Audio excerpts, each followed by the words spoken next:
Well, thank you so much for inviting me today. It's a pleasure to come over and talk to you all about our work. So I'm going to talk about a method, the person-based approach, and I'm also going to talk about various studies of using a digital intervention, Power Plus, which is actually a weight management intervention, which started off as an e-health intervention, then moved partly to app and partly to web-based, and then now is progressing to totally app-based.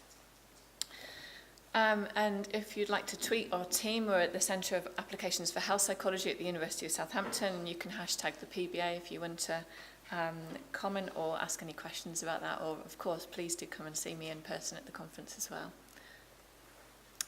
So I'm going to give you a bit of an overview of what the person-based approach is and the background to how it evolved, and then I'm going to talk you through how we use it in planning an intervention, developing it once we've got a prototype of the intervention, and then how we use the person-based approach at the evaluation and implementation stages. So the aim of the person-based approach is to accommodate and understand fully the perspectives of the end people who will end up using the intervention. So looking at a wide range of these people and their different views to find out what they think is important to go in an intervention, what they think of your initial intervention, and what they think of further development on prototypes.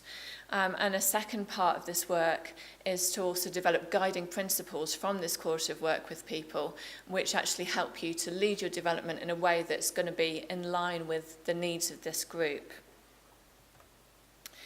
So we decided to kind of come clean about how we develop interventions by publishing our work on the person-based approach, because we were being approached by multiple teams who were having failed e-health or app-based interventions. And we were having a much higher success rate than average, so we decided to share what we were learning. And the approach has really evolved out of multiple intervention development. We've developed over 20, I think it's getting close to 25 or 30 now, digital interventions. And this slide is a bit old, but we're up to about 1,500 cooperative interviews with patients about their views now. Plus, we've got multiple trials which are showing our interventions work. And so we thought that it was time that we shared how we were doing it so successfully to help novice developers, but also to stimulate debate with more experienced developers so that we can learn from each other. So there were a number of related and complementary approaches to the person-based approach. When we were thinking what to name our approach, we wanted to call it person-centered, but of course that name was taken by Rogerian therapy. But actually the approach is very much in line with that in terms of respect for the autonomy of the person and empathy with their situation. This is completely an approach that's complementary to theory and evidence-based approaches. It's definitely not meant to be an alternative to those. And it grew out of movements like usability testing, user satisfaction, user-centered and human-centered design, some of which have a more narrow focus on kind of the look and feel and how an intervention is used, and some of which have a broader focus on things like trust of the intervention, but they're very much from the human-computer interaction literature, whereas as behavioural scientists we were much more interested in whether our interventions were motivating, persuasive, convincing, and whether people really were engaging the behaviour change techniques that we were putting in there, both online and offline. So the process of incorporating the person-based approach into your work involves inductive, in-depth qualitative interviews, and this is an iterative process, doing a little bit of work with people, thinking about that and incorporating it into your intervention plans, into your prototypes to make modifications, and also into intervention implementation to make sure things implement successfully in practice. But this is very much a cyclical, not a linear approach. So you might get to the point of intervention and implementation and spot something in this context that's a really different barrier to what you came across earlier in evaluation context, and so go back and do more intervention development at that point. So I'm going to talk you through each of these stages now, starting with the intervention planning stage. So at this point, the person-based approach is essentially carrying out primary qualitative or qualitative synthesis studies which is looking to understand the user's perspective, in particular the key context-specific behavioural issues that will help the developer to select theory or behaviour change techniques that are most acceptable to users, that are most salient, and that are going to be feasible for them to carry out. It also helps to avoid intervention components that might be seen as intrusive, off-putting in some way, not feasible to implement. And in some cases, the cooperative work can even suggest the need for new intervention characteristics that don't yet have a strong evidence base from trials, but that might be useful in this particular context. So, drawing on our understanding from carrying out qualitative research or synthesizing existing qualitative research, we then formulate guiding principles. And these are basically summaries of what the distinctive characteristics of the intervention need to be in order for it to be effective. So they include two parts. The first is that there's an intervention design objective which says what the intervention needs to include in order to be successful based on your understanding of the key issues for people, the key challenges that they're going to face in trying to change their behaviour. And the second thing is for each design objective to state what key features your intervention needs to have in order to meet that design objective.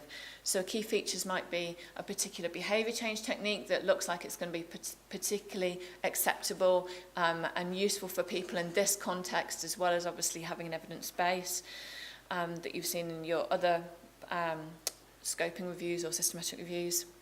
It might be about a particular technological characteristic that's important for your intervention, so perhaps it needs to be app-based, or perhaps if you're looking at older people, it might need to have the option to have web-based as well as app-based. And also a key feature might be the implementation setting even, so it might be in primary care, for example. So to give you an idea of how these aspects of the person-based approach fit with the overall planning process that we carry out.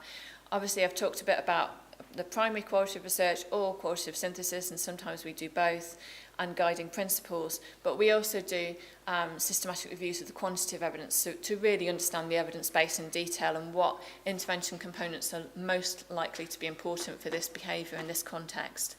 We also do detailed behavioural analysis where we're linking back to theory or psychological models, often more recently the COMBI that Mary was talking about. And we're particularly here looking at barriers and facilitators of change and making sure that we're not missing anything from theory that might be important.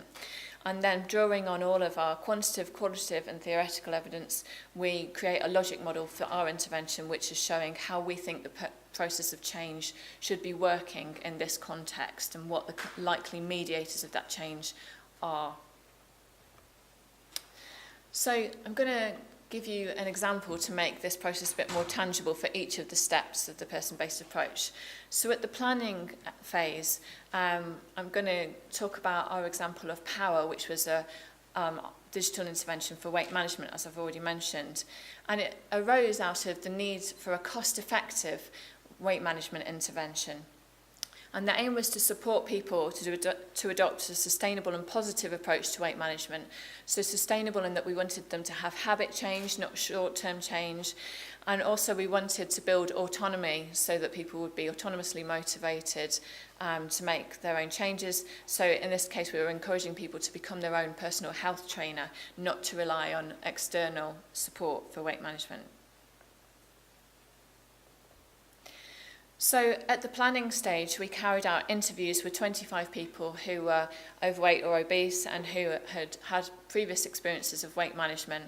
And we were looking for key context-specific behavioural needs, issues or challenges that were important to the intervention's success. So what barriers did we need to overcome in order to make sure the intervention would be successful? And the first thing that was really clear in participants' experiences that we needed to address was that they'd had multiple previous failed attempts at trying to lose weight. So for instance, one person said, every day is a diet for me, I've tried everything. Another person said, I've done all sorts of things like these cabbage soup diets, I lived on cabbage for a week and stupid diets, anything that was in the magazines, you tried it. And there was a sense from people talking about this that as they'd tried everything, diet interventions were becoming less credible to them because they weren't working for them. There were a number of reasons that people talked about of why they'd been unsuccessful at previous weight management attempts. One of the big ones was feelings of deprivation that were created by dieting. So, for instance, this person said, I'll get to the stage where I will think, I've had enough of this, I can't, I've been eating like this for 6 months now, that's boring. Then I start being naughty, and that's when, I start to fail.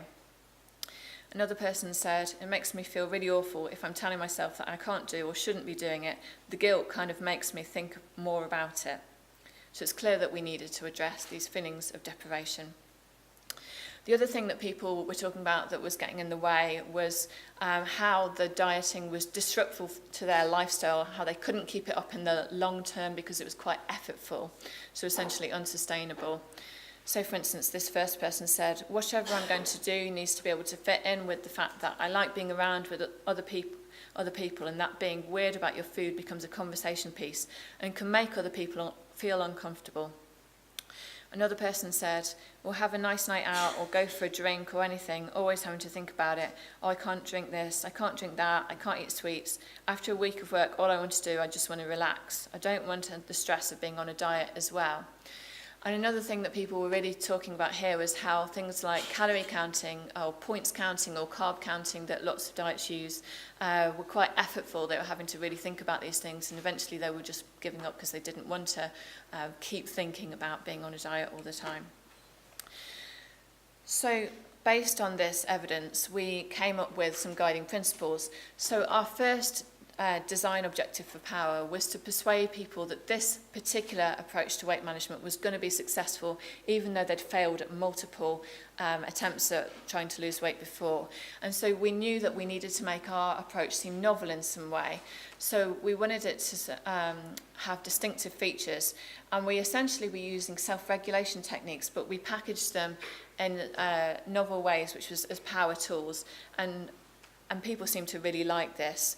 And the other thing that we did to raise credibility of this approach was to be really clear about what the evidence is for people. People were confused about what the evidence was for different techniques and what to do, what was going to be effective for them. So we used things that we called evidence boxes, which were written in a really accessible way, but basically summarising what the research evidence was for a particular thing that might be useful to people, like the evidence for goal setting or if-then planning.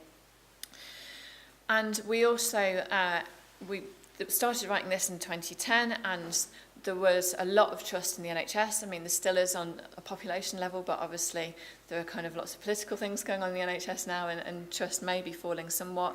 But at the time, we made it very clear that we were linked to the NHS, that this wasn't a commercial product because of the lack of trust at the time in commercial products, and that we named explicitly who had developed this and showed that we were medical or behaviour change experts.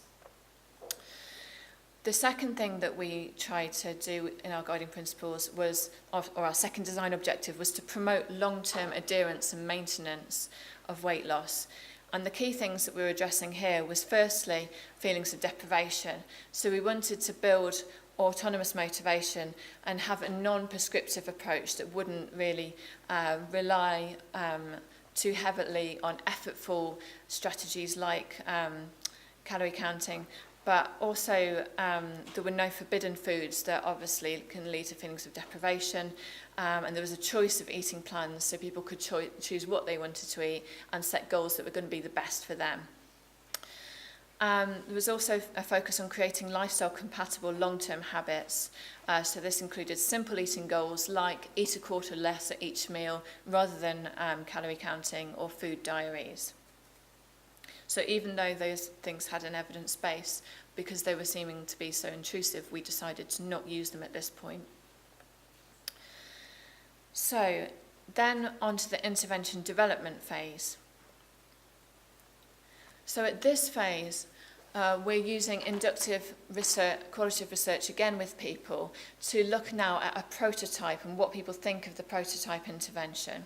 So we're in particular looking at, do people understand it? Is it acceptable, feasible, motivating, enjoyable to use, informative, convincing? Are we persuading people to really engage with the behaviour change techniques that we're showing them, and are they going to change their behaviour? The first thing that we do at this stage of development is think aloud interviews where people basically look at the prototype of the intervention and say what they think of it out loud. The second thing that we do, after we've gathered some information from the Think Aloud interviews, made modifications and made sure that after doing further Think Alouds that it looks like our modifications are acceptable to people, we then let people use the intervention on their own for a few weeks, and we can see what they're doing online, and so we can see their usage data and triangulate that with then interviews of how they've got on after a few weeks of using the intervention on their own. And this allows us to really look at the behaviour offline as well as looking at the actual perceptions of the content of the intervention. So the example here, coming back to power, was we did interviews with people of every session. I'm just going to show you some of the data for the Think Aloud interviews with the 16 people who looked at session 1, but actually these 16 people looked at every session in power.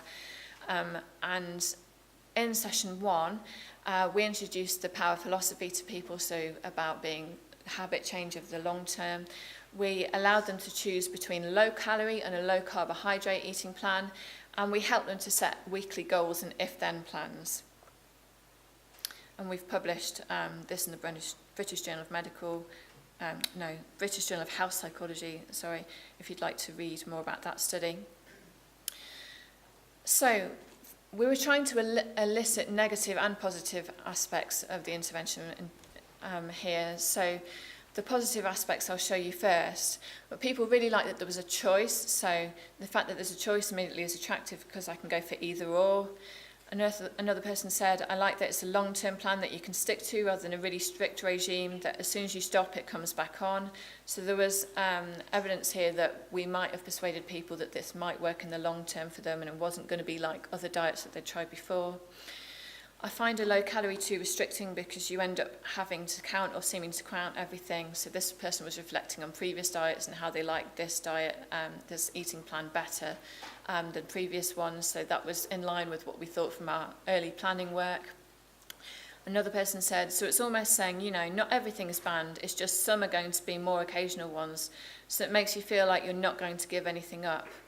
And so we were feeling here like we might have tackled early perceptions of feelings of deprivation or early expectations of those.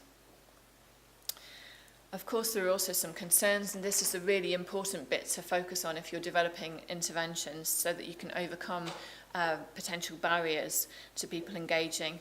So, for instance, someone said, okay, so eat as much as you like of the low-carb foods. I'm not sure if it will help me to lose weight or not. Another person said, it would be useful for me to know what my daily calorie allowance would be. So this person really wanted to count calories because they were used to doing this. Another person said, what is easier about those other kinds of programs is that you don't have any choices to make. You know, you can't say, oh, should I have a lettuce leaf or should I have a peanut? You just eat the packet of soup or whatever. So actually it makes it extremely easy to lose weight. So here people were really focusing on their past experiences, even though those things hadn't worked for them and they'd relapsed and gained the weight again. They were expecting those things and so were wondering why they were missing here.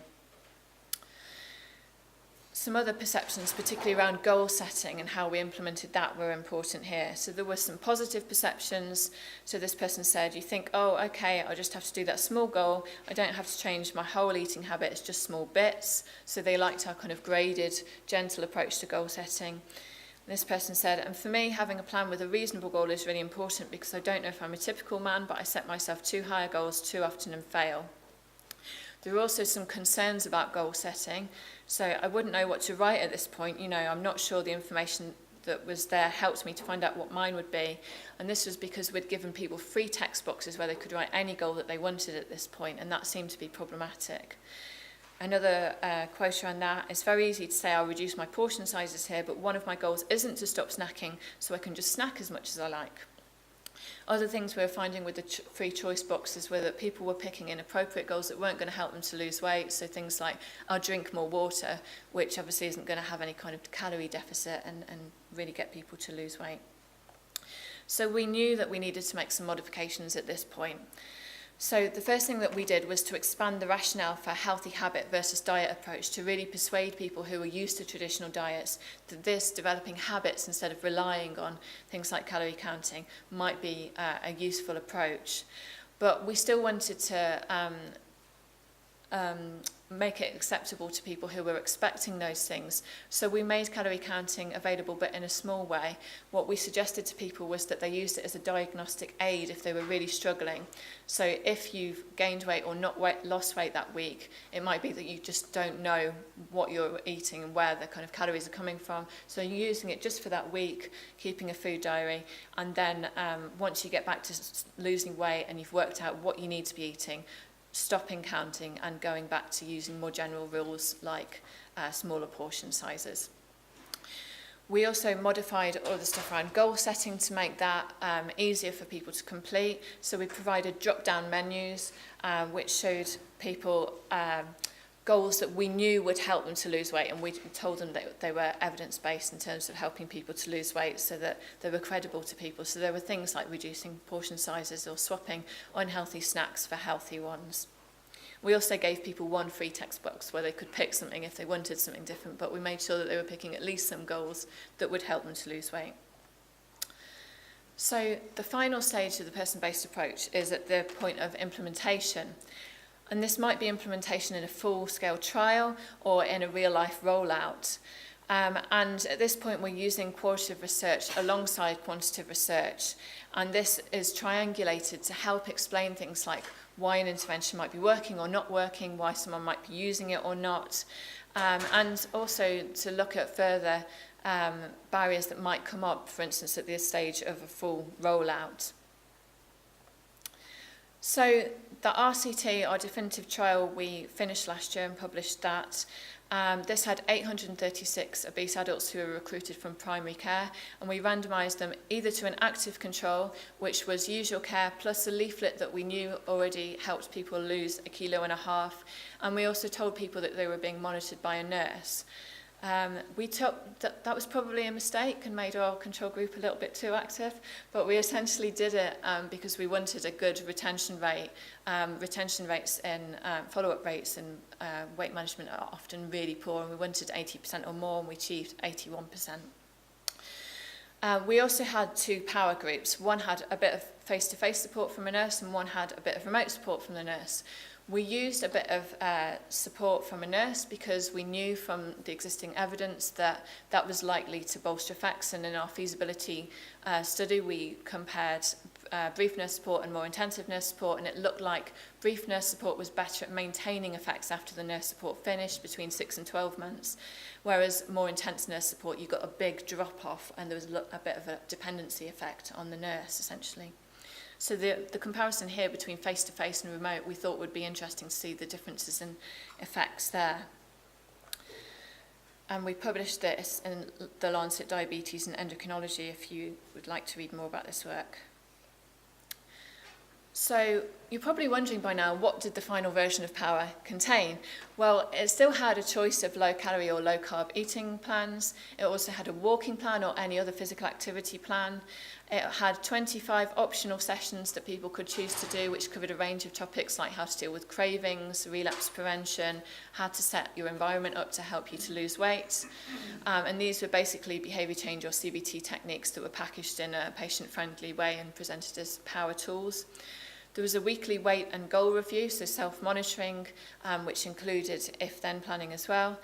There were weekly email prompts, and people could set up text messages to remind them to do things as well. And there was a facility for the nurse to see the patient's progress and how they were getting on with setting goals and losing weight.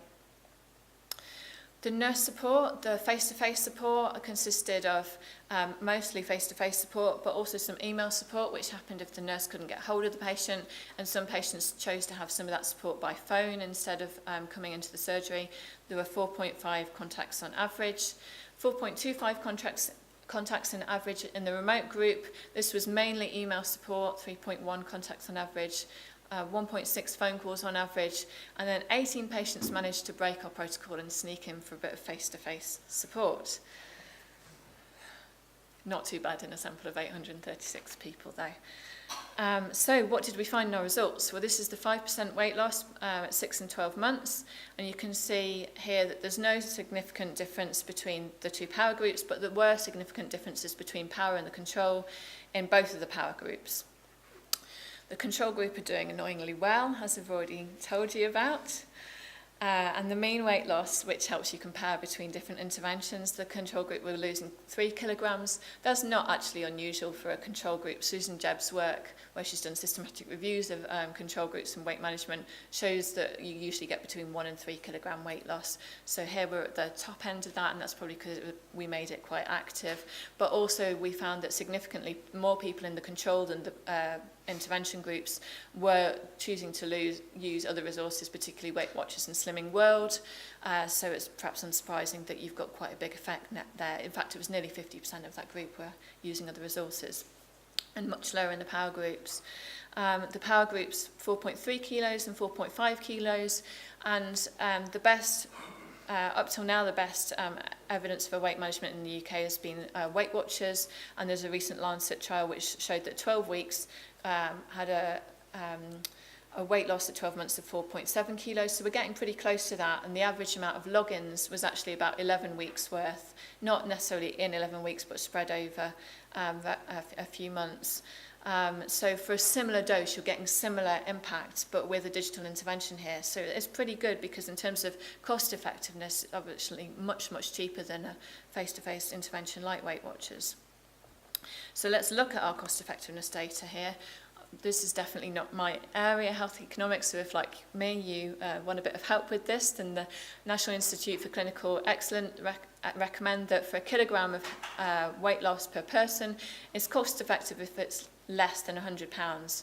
So looking at the circled bit at the end, you can see the face-to-face compared to the control was £18 per kilogram of weight loss per person, and the remote versus control, it was £25 cheaper than the control.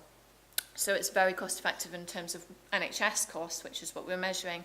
But if you take into consideration the fact that the control group, many of them were spending money on Weight Watchers or Slimming World, from a societal perspective, this is likely to be very, very cost effective. So we also did some process interviews. I'm going to show you the nurse data rather than the patient data here for a bit of a change. And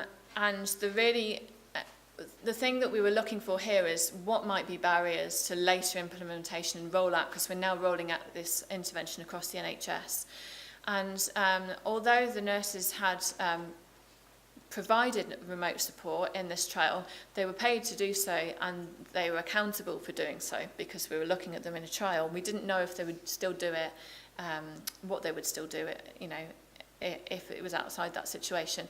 And we had some doubts about whether they would provide remote support from what they said here. So some nurses were talking about struggling to find time to actually provide support, but equally they didn't really like the idea of remote support compared to the idea of face-to-face support. And so one of the quotes here, those that were in the remote group, I felt really had to have a lot more willpower just to keep going, really, and with faceless emails coming in. But those that were in the face-to-face groups did really well. So there was a real perception from multiple nurses that you would do well in the face-to-face group, but their patients in the remote group weren't doing as well. As you've seen from the effects and the cost effectiveness, that's not the case at all. Another nurse pointed out that she thought that remote support just wasn't support, although she provided it, she provided the emails and a phone call. She said that her patients would probably be disappointed that they didn't get any support, so she didn't see providing emails or talking on the phone as actual support, which was interesting. So we knew that we needed to persuade these nurses that this would be a good idea. Oh, and we've just published this in Implementation Science if anyone wants to read more about this study. So we went back to our guiding principles at this point, and the intervention for nurses was an online training, once you were into the intervention after the online training, they got environmental prompts to behaviour, so it was emails which were automated telling them when to provide support or when the patient might be getting in touch to ask for some support. And we'd also got them to make plans around sport. So we were kind of tackling those bits, but we weren't looking much about the belief that nurses had, because hadn't picked up on this issue around nurse support being perceived as less effective if it was remote support at that point.